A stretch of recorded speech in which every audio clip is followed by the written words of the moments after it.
raise the bar on health and live with maximum vitality. This is the Vitality Podcast with Andréa Page.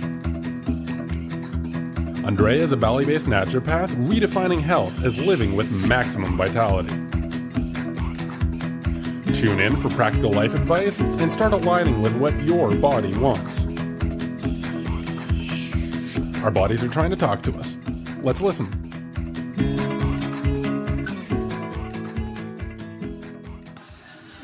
Good evening, everyone. Good evening. Welcome. Beautiful group tonight. Lots of aliveness in this room. And I'm going to attribute half of it to the Detox Retreat Week and the detoxers who are currently here. Woo! So you guys in the back are like, what are you talking about? The front row here, the people sitting in the really special chairs, they haven't eaten in 6 days. They're on the Detox Retreat Week, April 2015, and they're doing absolutely amazing. Yeah. And because of them, there we go. There's a round of applause. You haven't gotten one of those yet. Bell. Because of them, we have once a month, every month here, a special edition of my Monday Night Talks. And so tonight we'll be discussing the hot topic of food combining. Yeah.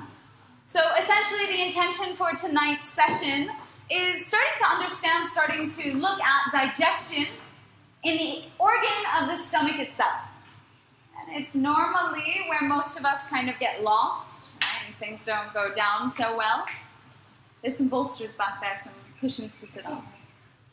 Okay, so my name is Andréa. For those of you who don't know me, welcome. I'm the director of the detox department here at the Yoga Barn, and it's my honor to hold this space every Monday night, because really what it is a free class, right, where we start to create an environment where it's safe to begin to think critically about this concept of health.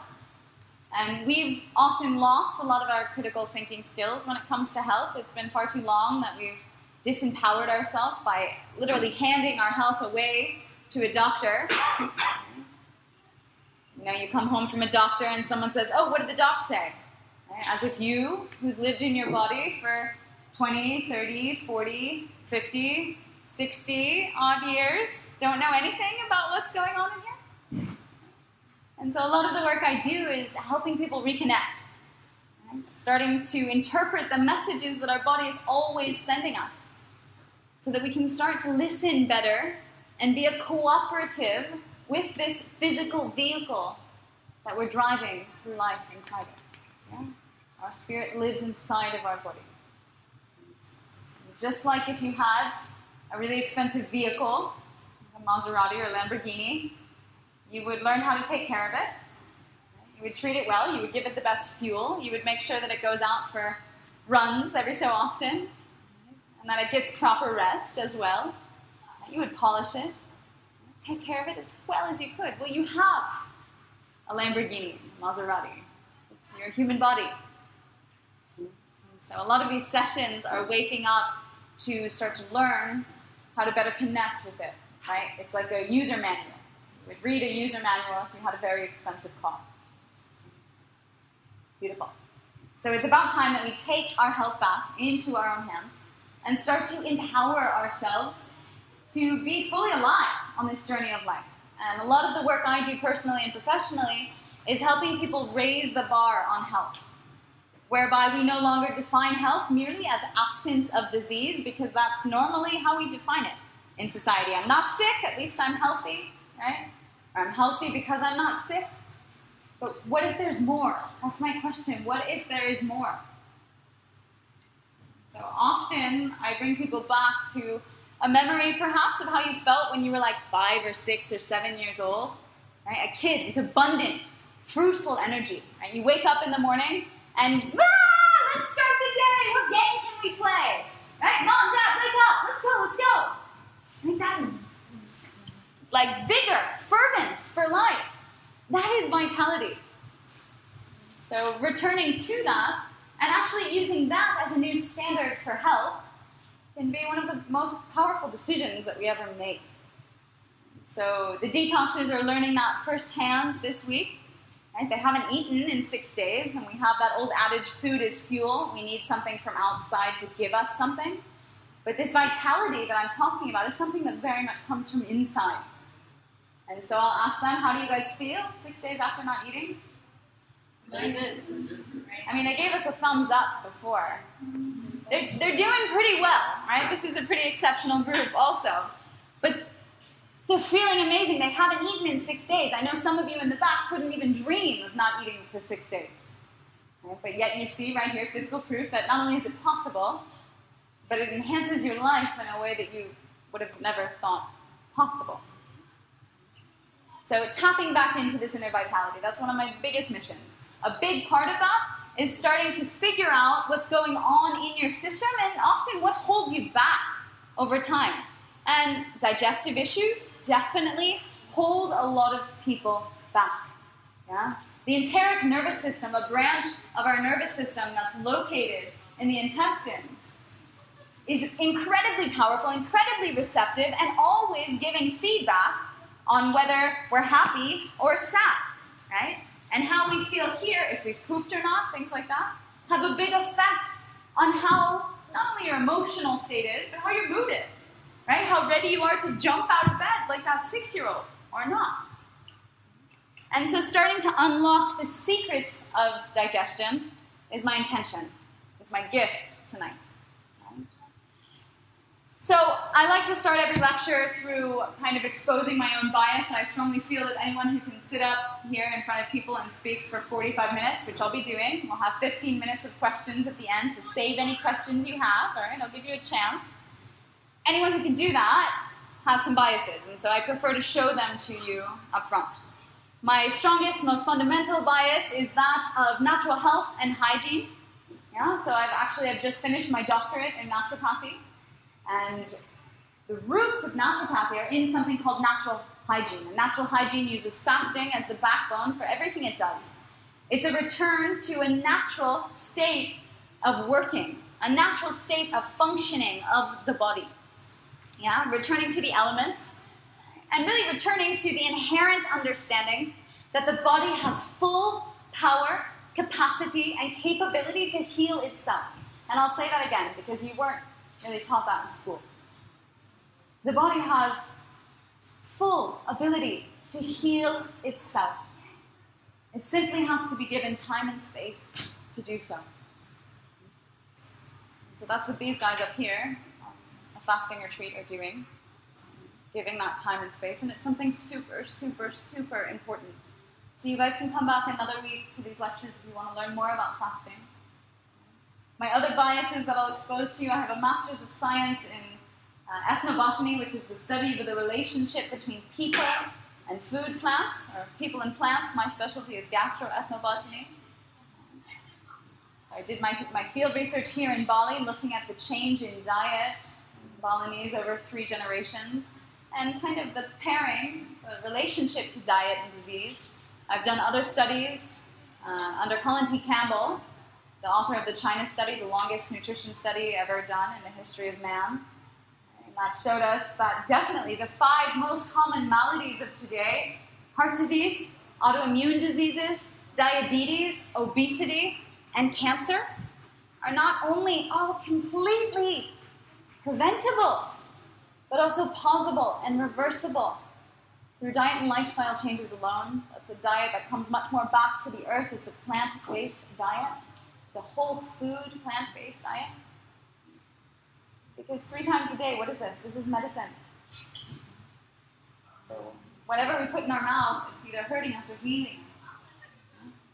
And so we're going to find out tonight how we combine certain things and how they result in the body. Okay? My last bias that I'll share with you is that I'm the director of colonics here. I'm a career colon hydrotherapist, so I look a lot at the bottom end, you can say. You're supposed to laugh at that. Are you going to be a tough crowd? All right. Yeah, I look a lot at the bottom end, thank you. And so digestion is indeed one of my specialties. If I could, if it were physically possible, I would do a PhD in the chemistry of digestion. But guess what? That's not physically possible, because the moment I take a living breathing human body. I take it with me into the laboratory and I cut it open to start to analyze the digestion. It's no longer living, breathing, and digesting. You see that? So a lot of this stuff that I'm talking about isn't really accessible in the scientific sphere because we just can't replicate the magic of the human body, the digestive system. Right? We're trying really hard. There are researchers in Asia who are trying to replicate a fake human digestive system with all of the chemical releases, etc., etc. But guess what? There's so much more going on in the human body. Right? There are 10 other physiological systems that we would have to integrate into the digestive system to even begin to understand the complexity of what happens every time you take a bite. Right? So, with that said, since we can't see it from science, guess what? You right there have a living, breathing human body. My challenge or invitation to you is to make that your laboratory, to become a scientist inside of it, and start to do some experimentation, because that's where we can have real learning. And so I will be presenting tonight from the understanding of natural hygiene, right? Very big on food combining. I'll also be presenting from years of my own experience, yeah? And I'll ask that you don't believe anything I say. Nothing I say tonight will be true, right? Because the only real truth is something that you have experienced yourself. So please don't believe me, verify me. All right, so the topic for tonight, food combining. We have 3 simple basic concepts to get out of the way and kind of agree upon before we can go anywhere. Number 1, read it out for me. What does it say? Simplicity. Very good. Simplicity. This is Japanese Zen Buddhist concept. Right? Zen. We could all use some more of that in our lives. Yeah? Simplicity can not only create balance outside of the body, but also inside of the body. Right? Many of you tonight will probably leave this lecture and go out to dinner. You guys in the beanbags won't. Right? But the rest of you might. And when you sit down in a restaurant, the plate that's likely served in front of you often has on average more than 50 ingredients in it. If you count everything in the sauces, right? Every little additive, preservative, flavoring, right? Even natural ingredients. Think about a recipe. How many things are listed? Right? You would have 2, 3, 4, 5 dishes at once. More than 50 ingredients, and each one of those ingredients is a chemical signal to your body. It's saying something. It's some input that's coming in. And so when you have more than 50 of them coming in at once, your body says, and then all of a sudden it starts to get overwhelmed and says, enough! I can't listen. I can't take anymore. I can't interpret anymore. You see that? That definitely could relate in impaired digestion. You see that? And I'm going to take you back 3.5 million years. Yeah, this is the kind of research that I did in the anthropology department for my master's. Right? I looked at human evolution, and you don't have to believe in evolutionary science. If you don't, cool. Just tone out for the next 2 minutes. But if you can embrace a concept that perhaps we've evolved along the lineage of the great apes, right? We are primates in nature. We still actually share more than 98.6% of our DNA with chimpanzees. That's a lot of DNA to be sharing. Yeah? And when we think about it, when we look at it, our digestive systems have barely changed at all in that 3.5 million years. And if we look back to that time and say, well, how were we eating? All right, so take man and wild, right? Maybe still swinging arms a bit, not fully developed in the lumbar spine. Right? Man and wild would go perhaps to a tree. Let's take an example of a mango tree. Right? We'd see a mango tree, beautiful mangoes, maybe all different colors. This is why our eyes can see so many different scopes of colors, so that we can know when fruit is ripe. We would go to that mango tree, and what would we do? We would eat as many mangoes as we possibly could in one sitting until we felt full. You see that? And then what would we do? We would walk on along, head on out on our day. Right? Then maybe later on we would find another tree and so on and so forth. But how many ingredients did I eat at that tree for my meal?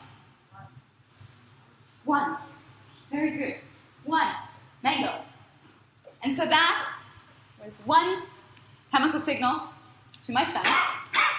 My stomach had to do one thing over and over and over and over again. You better believe that your stomach's going to do a pretty good job when you've only given it one task. Now, my guess is that maybe some of you have like 9 to 5 office jobs, and you get a lot of tasks thrown at you. Do this, do that, do this, complete that. Right? What if you were given like 50 of them at one time? How would you feel? And then what if I said, you know what, here, just work on this one thing. Don't you think you'd do a much better job? You would be so much more effective, so much more efficient by following this ground rule of simplicity. Does that make sense? Yeah? So that's actually how your stomach's made to work. However, I don't want you guys to leave here and do what's called mono-mealing, right? Only eating mangoes for dinner. I mean, you're welcome to do it. Do try it out, maybe some point in the future. It's great to unlock understanding of your digestive system through that, right? But for now, that's not very practical to your life, right? It's simple, but it's not very practical. So rather than simply mono-mealing, what if I challenged you to make dinner one night and use no more than 10 ingredients? Or even 5 ingredients. Can you imagine? You would just have steamed, roasted, baked, simple, whole foods. That's the next point that we'll get to. Wouldn't you think that would start to sit better in your stomach, digest a little bit better? So this is the first invitation that I give you this evening. And if you learn nothing else for the next hour, maybe you'll take something away with simplicity. Okay? All right. From there, number 2. What does it say? Whole foods. Awesome. Very good. So I'm not making an advertisement for the North American store chain. But we are talking about whole foods in that we have foods that have been prepared by the perfection of the chef of Mother Earth. Right? She's about the best chef that I ever met. Things prepared for you in complete entirety. So we'll use the same exact example that we just used, mangoes. You remember that? I have to limit the amount of foods that I talk about so that the detoxers don't start drooling. So we're just going to say mangoes. They don't think that's funny. Everyone else did. That's fine. All right? So if we take mangoes, inside of a mango is everything you need for that mango to digest. It even has living, active chemical reactors called enzymes, which stir up a chemical reaction in the organ of the stomach. Right? That's why a mango would rot over time. Inside that mango is tons of fibrous matter, a beautiful balance of vitamins and minerals, as well as a whole lot of water to make sure that the process of digestion is eased. Right? So all you have to do is take off the convenient wrapping, right, and eat. Yeah? That's your mango. Okay? Now, what if we had like a package of dried mangoes? Would that be a whole food? Ooh, I'm making you think. First time she's asked a question. There's a lot more questions to come, so put on your thinking caps. All right, I'm seeing some yes and I'm seeing some no. No, because the water was taken out. Oh, there we go.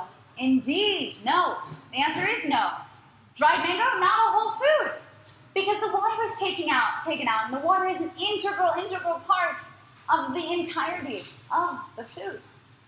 You see that? All right, so other examples, of course, more drastic ones that are a bit more obvious, things that are processed, packaged, like a packaged cake that you would find in a gas station store. Is that a whole food? Why is this taking you so long to answer? No, you guys know it's not a whole food, right? That was not created by the chef of Mother Earth.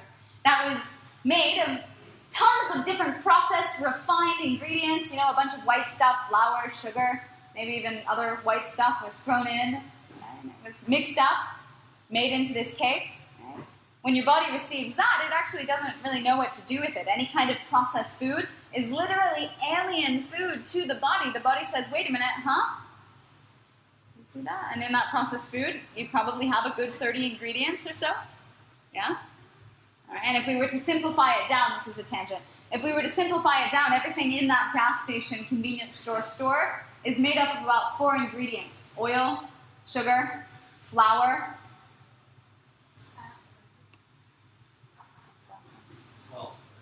salt. Yeah. Yeah? When you really think about it, just in different forms and different shapes, with different fancy, sexy labeling, different names. Kind of incredible and disgusting when you think about it. All right, but that was a bit too judgmental. I normally don't get that judgmental. So let's get back on track. All right, number 2 is whole foods. Save your question for the end, okay? Save it for the end. All right, so whole foods. Foods in entirety. These are the ones that the body understands and the body knows exactly how to process. All right? So we're just kind of creating these ground-breaking understandings so that we can start to go on the same train of thought together. The third point here is sequential eating. And that's what we're going to start to talk about now to get us into the lecture of food combining. Sequential eating is acknowledging that the organ of the stomach does not digest how I was taught in 3rd grade that it did. Yeah? In the United States, I was taught that it was a big mixing pot, like a witch's brew, and everything in the stomach just churned around and came out the other side. Was anyone else taught that? Yeah, a few of you? Okay.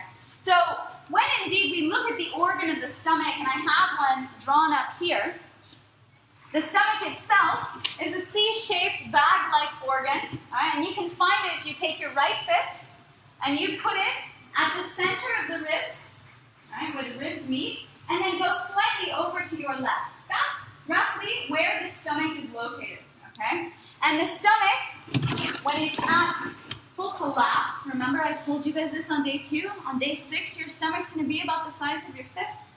Right? The detoxer stomach is about this size. But when you fill it with food, the stomach can expand to, you remember how big volume? Huh?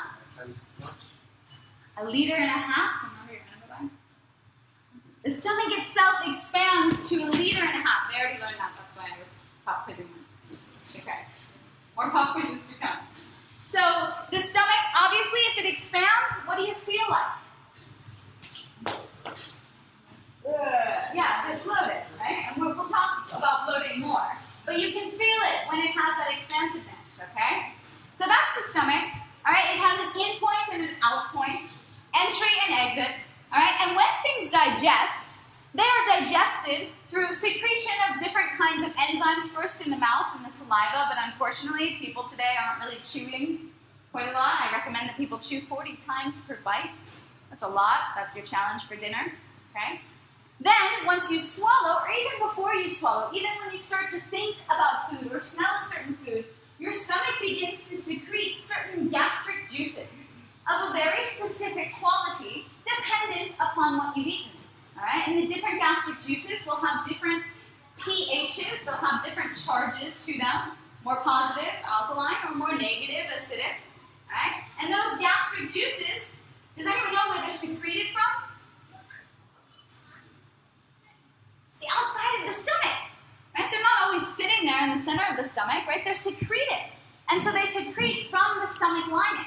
And so understanding that is going to take us to the next point, all right? And the next point, indeed, is that when food comes into the stomach, it doesn't all mix up like that. Your body's an intelligent, amazing vehicle. And so the first food that you've eaten will surround itself at the wall, the lining of the stomach, right? Because that's where the gastric juices are secreted from. It'll digest, and when it finishes digesting, it'll make its way out into the small intestine, all right? The second thing that you ate will come inside of the first thing, right? The third thing that you ate, maybe that was your appetizer, main course, dessert, something like that. Third thing will sit in the center, waiting its turn, right? While the first and the second head out to the side to be digested and find their way. And so what we're starting to unlock here is the understanding that we have concentric digestion occurring in the stomach. Concentricity is the principle where you have a circle inside of a circle, inside of a circle, inside of a circle. You see that? So I've drawn a diagram up here whereby we have these arrows coming in from the outside. That's where the gastric juices are secreted from, right? And then one thing at a time finds its way to the stomach lining, and then once it digests, it heads on out. So what we're starting to understand and what we're starting to create here is realizing that we can't just throw anything we want in there and expect it to digest like that. In fact, digestion, as one of my teachers once said, is likened to a one lane highway, all right? Or I make the joke, any valley road, right? One lane highway, all right? And on a one lane highway, thanks, love, you have one lane, which means you cannot bypass anything. So if you've driven here in Bali, you've experienced a big old dump truck or a humongous tour bus, right? And me, there on my little fast Scooby, I want to get around, but it just can't. It just can't. Digestion indeed is a one-lane highway, and I've drawn this highway up here so you can start to see. But if you understand that things are going to digest in the order in which you ate them, sequentially, then you can start to understand that you can also have an opportunity to become the best traffic controller that there ever was. Right? Food traffic controller. And so if you think about this logically, what you're going to start to do is say, well, wait a minute, how long does something take to go through the stomach, right? How fast does it drive? You see that? And so when we look here, we start to see, put this one back over here, we start to see that different foods take different amounts of time to pass through the organ of the stomach. All right, and this is when the highway is clear. This is when you have an empty stomach. So like when you wake up first thing in the morning, right? The fastest thing passing in and out of the stomach, what do you think it is? There we go, liquid, all right? So I have written up here 15 minutes. Indeed, liquid is this fill in the blank. Liquids, when taken in uninhibited, so on an empty stomach, empty highway, they'll pass in and out of the organ of the stomach in 15 minutes, all right? Next fastest thing, kind of like a class of food. What do you think it is? Fruit. There we go, fruit. Smart group tonight. Why would fruit be the next fastest thing?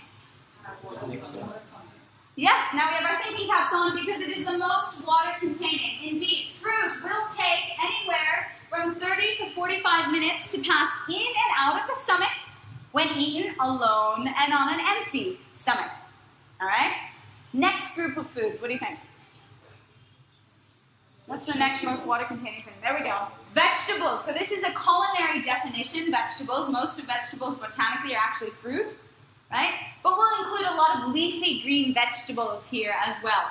So our next class of foods indeed is vegetables. And vegetables can take 1 to 2 hours to pass in and out of an empty stomach, all right? Next up here, what do you think it should be? 2 to 3 hours is your time frame. All right. So complex carbohydrates or starches. That's the word that we're going to use together today. Starches. All right. And just so you make sure to understand, starches are things that you'll think about like rice, like bread, like pasta, right? But starches are also certain cooked, starchy vegetables. Cooked cauliflower, cooked corn, right? These are all starches. You see that? Also the non-glutinous grains, things like buckwheat, quinoa, we're going to put them here with starches, okay? One more class of foods is left. What do you think it is? 3 to 4 plus hours. Grains is going to be under starches, I think. Good try. Guess again. All right, so we're guessing some things that would go under a category called proteins, yeah? Concentrated proteins.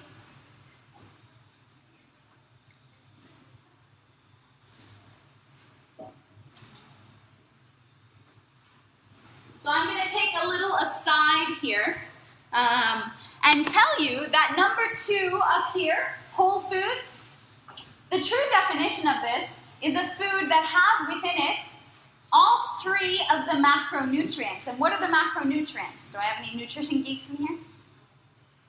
Think about it. There we go. Okay, so macronutrients, those are the micronutrients. Macronutrients are fats, carbohydrates, and proteins. There are only 3. And in any whole food, like that mango, they all exist in a certain percentage. So what that means is, guess what? That mango has protein in it. That also means that mango even has fat in it. Right? A really small percentage, but it's there. And the combination of the 3 is what makes it a whole food. Okay, so the categories that we have up here, starches and concentrated proteins, these are mostly carbohydrate and mostly concentrated protein. But of course, within an almond, right, you also have a teeny little bit of carbohydrate, right? Within meat, you definitely have fat. See that? And so whole foods are a mix of all three. But for these categories, we're looking at the majority is carbohydrate or the majority is concentrated protein. Does that make sense? You with me? I don't want to lose you yet. It's too early on. Okay? We can do this. So, if understanding that, we're going to start to apply it. Let's say we wake up in the morning and we have something to drink. Maybe a green juice, maybe a lot of water. How long should I wait before eating? 15 minutes, because I want to make sure that that water is not held up. I want to make sure that it can come in and out of the stomach. All right? And then, what do you think a really good thing? If you're a traffic controller, what's the fastest thing that we can send down the digestive highway so we can come in and out really rapidly without having to wait? Fruit. So one of the many campaigns that I have is called Fruit for Breakfast. Right? That's a great time to eat fruit when you have an empty highway, an empty stomach. Right? You can send that rapidly digesting food in and out. You see that? So it's not held up, and we'll talk about what happens when it's held up in a second. From there, I could perhaps go on my day along this trajectory, starting to arrange things so that they're fastest digesting. Does that make sense? All right? Now, once you have that in line, I'm going to give you guys 1 minute, no more than 1 minute, to small talk with your neighbor, and I'm going to draw up here for you a master food combining chart, okay? So 1 minute, small talk with your neighbor.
Down there at the bottom, you have some things. Right? What does it say at the bottom? Fruit. Fruit! And then it has 2 big lines over it. See that?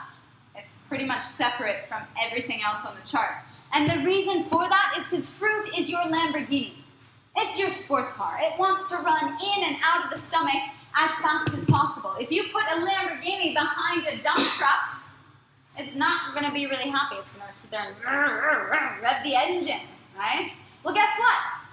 If, indeed, you eat a really heavy dinner, right, and then afterward you want to be a nice, good little girl, and so you have fruit salad for dessert, right? The thing is, that fruit digests so fast that when you hold it up in the stomach, it has to sit around and wait. And when we think about things, fruit is a simple sugar, all right? What happens when you put a simple sugar in a sealed, unoxygenated environment? Do I have any brewmasters, beer or winemakers in here? Very good. It begins to ferment. It begins to ferment.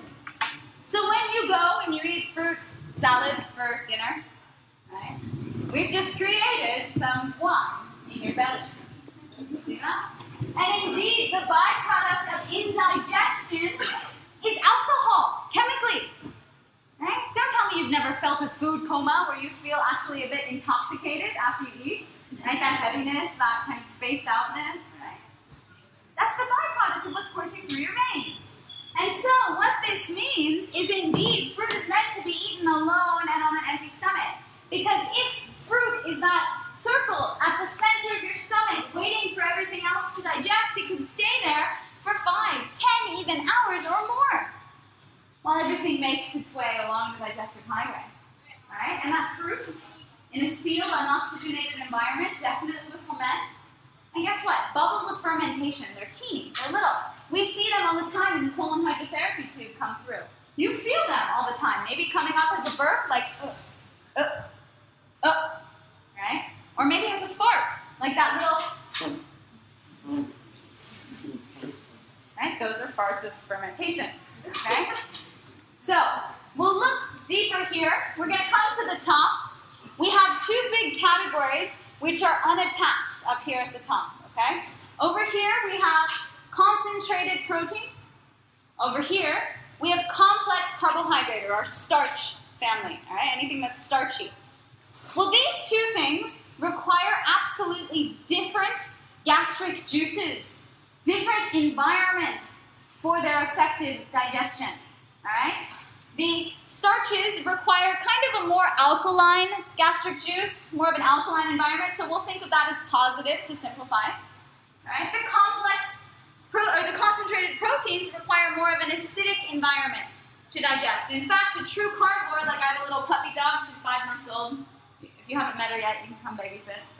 My puppy dog, carnivore in nature, right, has these teeth like saw. We don't have those. But anyway, my puppy dog, her stomach has 20 times as much hydrochloric acid than yours or mine. Right? So humans like to think, oh, I'm low on hydrochloric acid. 20 times as much. That's a lot more in the carnivore's belly. Okay? So definitely concentrated proteins require an acidic kind of environment to digest. Alright? So we have here negative, positive, positive, negative. I'm going to take you back to high school, alright, secondary school, when you were in the chemistry laboratory, and you were given an assignment to mix 2 solutions, the positive and the negative. And there you were so excited, you were expecting an explosion, and you put them together, and what happens? They cancel each other out. You've completely neutralized this environment where you're trying to have a chemical reaction. Neutralized. Yeah? Digestion is indeed a chemical reaction, and when you put positive and negative in the same jar, the same stomach, cancels each other out. So there, when you're trying to have a digestive reaction occur, and everything's just neutralized, it's going to start to take a really long time. So even though alone and on an empty stomach, these things might take 2 to 3 or 3 to 4 or more hours, when they're put together, the whole process is greatly delayed. And digestion in the stomach can take 10, 15, even 20 hours in the stomach alone. Yeah? Don't tell me you've never gone to sleep after a heavy dinner and then woken up in the morning and you're like, whoa, that tasted like dinner. Guess what? It was dinner, and it's still in your stomach. Okay? So, really amazing to start to think about these things, because that should have gone on its way along the highway, but somehow it didn't. See that? So, I already taught the detoxers that transit time, that's the total amount of time it takes for something to travel from mouth to anus. Yeah, those of you in the back row probably aren't sure how long that should take. How long should that take? There we go, 17 and a half to 24 hours. That's the range that it should take. The amount of time for something to travel from mouth to anus. That means that before you go to have dinner tonight, you should have effectively pooped out dinner from last night, right? But with that said, I also taught them that average transit times, and this is really old data, average transit time for humans on Earth about 15 years ago was 70 hours. 70 hours from mouth to anus. Right? So we have, let's say, a bit of a traffic jam going on in our digestive highway. Okay? And this is starting to unlock perhaps why. If we have things spending 16 hours in the stomach, by all means, the entire transit time is going to be lengthened. Does that make sense? All right, so what can we do from this? Well, guess what? The only kind of answer is to start to eat these foods separately. Okay? To start to have them perhaps on different days, or at least at different meals. And I know this might actually blow your complete repertoire of cooking out of the water. Because that old steak and potatoes meal, steak and potatoes, right? Your chicken parmesan pasta, yeah. All of that got completely obliterated in our stomach, right? And this is a comment I always make, so I'm sorry if there are any Italian nationals in the room. But when was the last time that you felt really good going home after an Italian meal?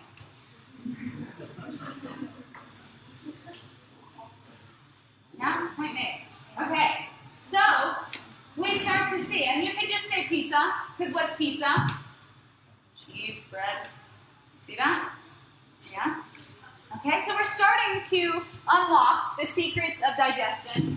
All right, and with this unlocked, we're going to look at the center two canals. The translation would be that you want to have concentrated proteins and complex carbohydrates at separate meals. How long do you think you would want between them? Start to put your thinking caps on. Okay, so let's say you eat a complex carbohydrate first for lunch, and you'll wait at least 3 hours, right? Better 4 hours, just to be safe, right? Before you even start to chew on a complex carbohydrate, a complex protein, concentrated protein. Enough words. Does that make sense? Okay, awesome. So, these middle two categories here, vegetables. We love vegetables, right? They're like a happy family. They're going with everything on this chart. The other one below that, what does it say?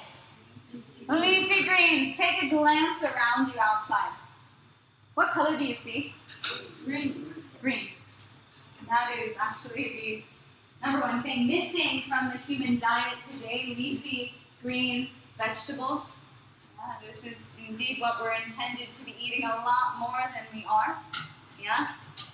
Green is made because of chlorophyll, plant food that it makes from the sun, the pranic energy, the original energy of Earth. Right? And chlorophyll, when you take it molecularly into a laboratory, it's one element different than hemin, the color in human blood. So green things actually build our blood and cleanse our blood. Right? But somehow they're totally missing from our diet. So these are the all-stars of this map. You'll start to notice that the leafy greens have these awesome little leaves that are hanging over into the what section? The fruit section, right? Even though we have that rule that fruit can only be eaten alone and on an empty stomach, leafy greens are so juicy and water-containing if they're young, baby, tender, sweet leafy greens, right? That they'll digest quite rapidly in about 45 minutes. And they can get along quite well, actually, with fruit.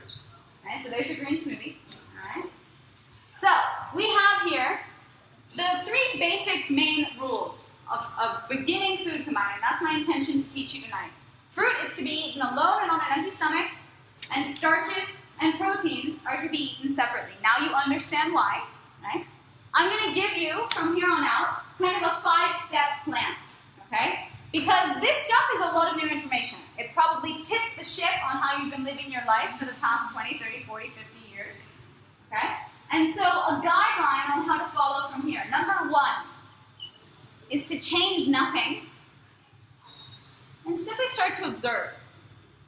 Start to observe what it is that you normally eat, where that is located on the food combining map. Right? Start to observe how you feel after certain meals, things like that. Right?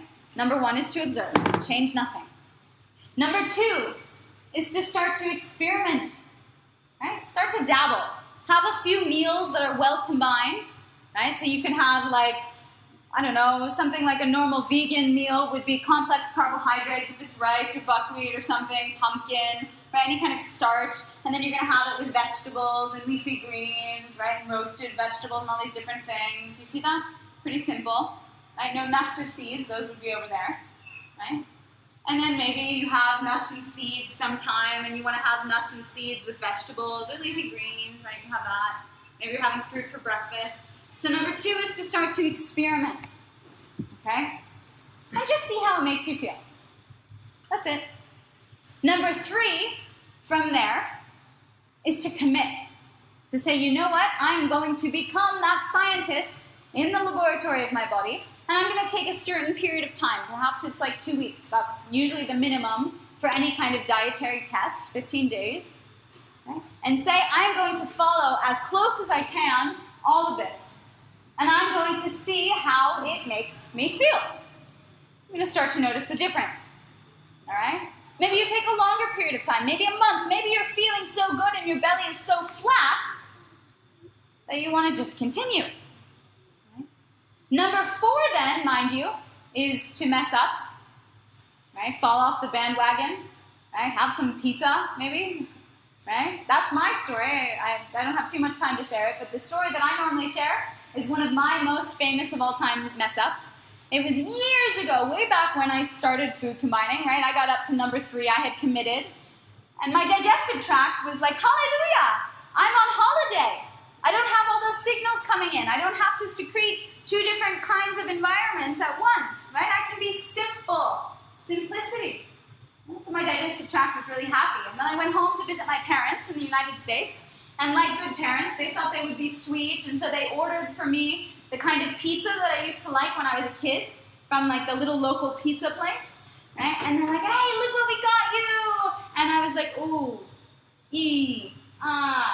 But I appeased my parents because I'm a very good daughter. And so I ate it, right? I thought, I'll throw one back for good old times. And there I was. I enjoyed it thoroughly. It tastes great, especially all of that cheese, condensed calories right there, straight dopamine shot to the brain. Same thing that happens when you snort cocaine. That's why we love cheese, right? Okay? There I was, after eating the pizza, about looking like I was 9 months pregnant, sitting by my toilet, rocking back and forth in so much pain, wishing that something would come out either one end or the other. Because my digestive tract had had a holiday, right? And when I made it start to work again, it said, oh, no, right? And bloating is definitely a very common sign of digestive malady. I already told you guys about fermentation. Well, the other form of it, when you mix these 2 together, complex carbohydrates and concentrated proteins, is putrefaction, actual rotting, right? The bubbles of putrefaction that we see in the colonic tube are big fat bubbles, right? These are the and the excuse me, yeah? So I know you felt this, so you can laugh, right? We're all humans. Right? That's a signal of maldigestion, right? So it's about time that we start to listen to it. You see that? So that was my story of messing up. I encourage you to mess up after that period of commitment because that's going to be the verification. Remember I said, don't believe me. Verify me. Right? It takes a process of cleaning and cleansing. It takes a process of letting your digestive system know what holiday is before it can start to react. Because the truth is that today people are just throwing whatever they want down the gauntlet and hoping that it goes down. And so they don't notice anymore, right, that it feels good or bad. Because to them it's just normal. Yeah? So, from there, number 5 then, and it's only number 5. I encourage you to go through these steps slowly at their own pace. Only at number 5 will you go on to Google G online, Shri Google G, and you will look up food combining chart. When you do that, you'll go to the images tab, and they'll give you a bunch of different charts, a bunch of different people's interpretations. They'll have about 17 arrows pointing in every which direction. They'll have many more categories than I've given you today. But the thing is, if you go to number 5 first, if you see one of those first, it can tend to be really overwhelming, right? And you don't tend to do very well. Whereas what we're doing here is following the rule of simplicity and setting you up for success. Does that make sense? All right, hurrah. So we have a few minutes left for questions. I'm going to implant the first question into the audience. Michael, what's the first question? You don't remember? Okay, what about beans? Oh, yeah. That's the first question. All right, what about beans? Beans. Beans, the seed of a plant. All right, there's a seed of a plant. But what is that little rhyme that we had? Beans, beans, they're good for your heart. Beans, beans, they make you fart. Or beans, beans, the magical fruit. The more you eat, the more you toot. I don't know if that's a North American thing. Anyone? Is that? Yes? All right, so we have these rhymes about beans. We notice that when you eat beans, you fart a lot. Well, indeed, because beans are the seed of a plant, inside you have a starchy matter, especially when you cook it. That's what starts to enliven the starchiness. But the outside of the bean, the casing, is indeed, dun dun dun, a concentrated protein. So right there, in our bean itself, we have a mixture between a complex carbohydrate and a concentrated protein. Yeah? A la a farting. Okay? So, wow, that blew your mind. You're saying, well, does that mean I'm never supposed to eat beans again? But I'm vegetarian and beans are such a big base of my diet, right? Or culturally, beans are the food that sustains my people. Awesome. Awesome. That's not a joke, that's serious. Awesome. All right, well, what if we soak the beans? What if we put them in water? Have you ever done this? I think of something like a chickpea or a garbanzo bean. Naturally, what starts to happen when you soak them?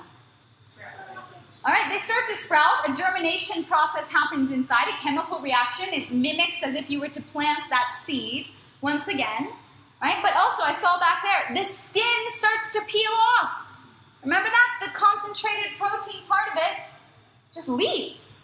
And you'll notice that when you do that, you can actually peel the skin off beans. What are you left with? Complex carbohydrate. And that'll digest just fine if you eat it with other complex carbohydrates. So that's your bean solution. All right, anyone else have a question?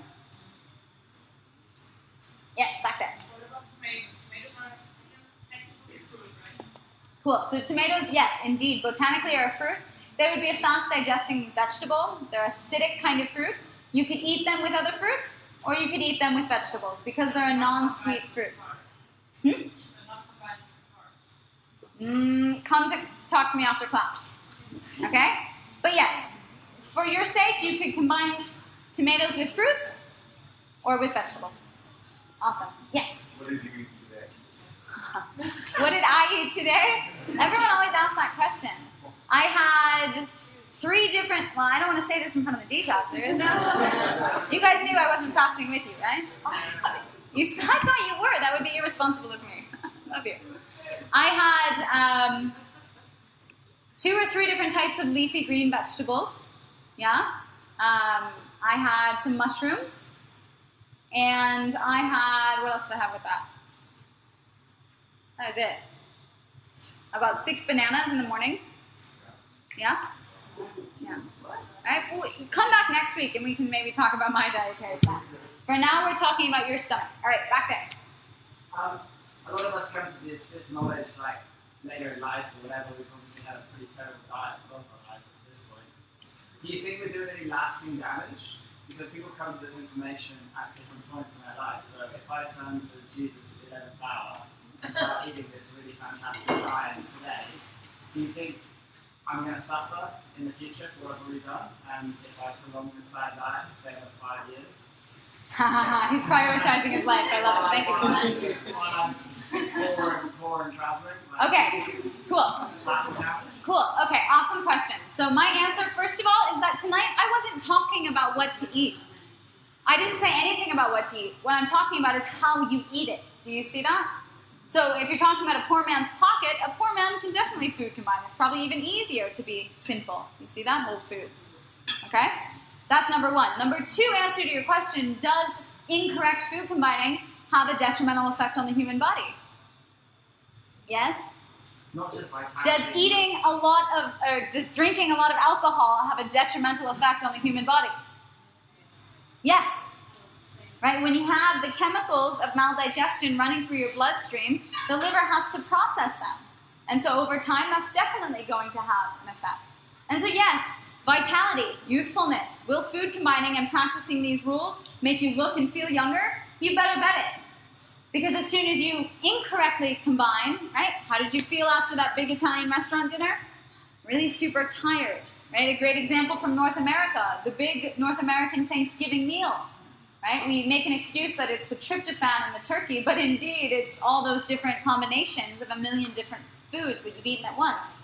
Everyone falls asleep afterwards. It literally exhausts you, and it creates a certain toxicity in the bloodstream. Yes. Now the second part of your question is, can I undo that? Or will it have lasting damage? Well, we can say that about anything. We can say that about breathing toxic fumes. Can I undo that? Or will it have lasting damage? Well, are you living a life that enhances your natural systems of detoxification? Right? Are you taking breaks where you're fasting so that the system can have a rest and repair and rejuvenation? Right? It depends upon how you live your life. But yeah, in general, yes, it's definitely available to be reversed and healed, whatever it is. Now, if you're thinking, should I spend the next 5 years of my life food combining or partying and having fun? I'm going to tell you that if you put out this much effort to start food combining, your life of partying and having fun is going to be filled with so much more energy and vitality and cleanliness and clarity of the mind as well as the body. Yeah? All right, we have a million different questions. Any detoxers have questions? You guys are just tired. All right, we're going to go over here. What about coffee? And how does that apply to all of this? Okay, so you've just thrown a curveball and we're already 1 minute after. So it's a liquid, right? So we're going to want it alone and on an empty stomach. Right? Coffee is incredibly dehydrating. It's also very acidic. The pH of coffee tends to be about 2 or 3. The pH of your human blood is about 7.34. And it cannot deviate even slightly away from that. And so what ends up happening when you have things like coffee or alcohol is that you're actively leaching calcium from the bones to realkalize the bloodstream. 1 glass of coffee dehydrates you to 4 glasses of water. So my question for you is, why? But that's another story. In terms of digestion, it's definitely going to damper anything because of its acidity. If you're having it with a complex carbohydrate, it's definitely going to ruin the digestion. Because it's a laxative. It's a slight poison to the body, and so the body wants to flush it out and get rid of it as fast as possible. You're a Vermont also? No. Yes. So now what if I want to do a break for my digestion and just start like fasting tomorrow? Would it be just okay if I only drink water, or do you think it's just too much for my... It depends if you're going for 1 day only. For 1 day only, okay. If you guys want to do fasts on your own, I would recommend definitely you must have green juice if you want to have some coconut water or something else like that. Please come back for another week and I'll give you a full instructional guideline on how to go through a fast. All right, one more question. Who thinks that their question is applicable to everyone else in the room? They're so positive. It's so applicable. Everyone else has the same exact question. All right, you. The last one with the hand standing. Yes. Fermented foods. Very good question. Fermented foods aid in the digestion of whatever's in the stomach because of the wonderful living bacterial landscape of the fermented food itself. For those of you who don't know what fermented foods are, they are kimchi, miso, sauerkraut, any other kind of fermented vegetable, original true pickle, etc., etc., etc. You can also have them in liquid form like coconut kefir, those green bottles in the fridge down there. Awesome. Kombucha, these are other kinds of fermented foods, okay? They do indeed aid in digestion. I would recommend that you eat them with really any cooked food you have. If you are choosing to eat animal flesh, a la concentrated protein, you must have them to even start to digest what the flesh is. Yeah, it's required that you would have that kind of fermented food with that. Good, last question. Thank you for asking. Bravo, everyone. Good job. Thank you, thank you, thank you. Thank you. incredible people. Thank you so much for joining me on the podcast. Remember, you don't have to change anything right away. Simply become more consciously aware. Tune in next time for more interpretations of our body's signals. And don't forget to reprioritize your life around your health to live with maximum vitality.